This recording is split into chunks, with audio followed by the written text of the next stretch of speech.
Kaya kung naghahanap ka ng belt bag na pwede maging sling bag ay mag-Immortal belt bag ka na. Kung motorcycle rider ka at naghahanap ka ng belt bag na pwedeng maging sling bag ay baka Immortal bag na ang hinahanap mo. Pagdating sa bagay, hindi natin maikakaila na talaga namang kilala si Immortal bag.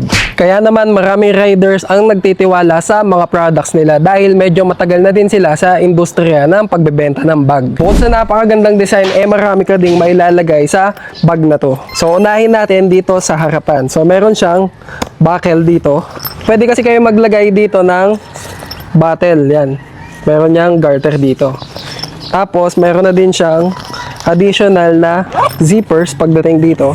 Dito naman pwede kayo maglagay ng resibo, ng mga barya.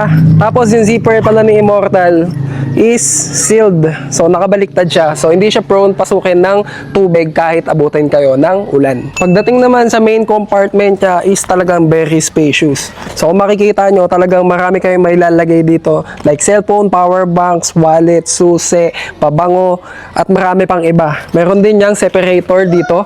Yan, kung anong gusto nyo ilagay dyan, kung papeles ba or kung ano-ano. Tapos, meron din siyang secret pocket dito sa loob.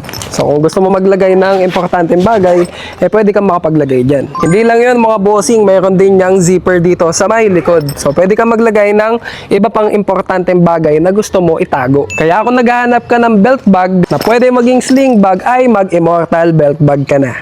Ano pang hinahantay mo? I-click mo na yung click here to order tapos check out mo na to.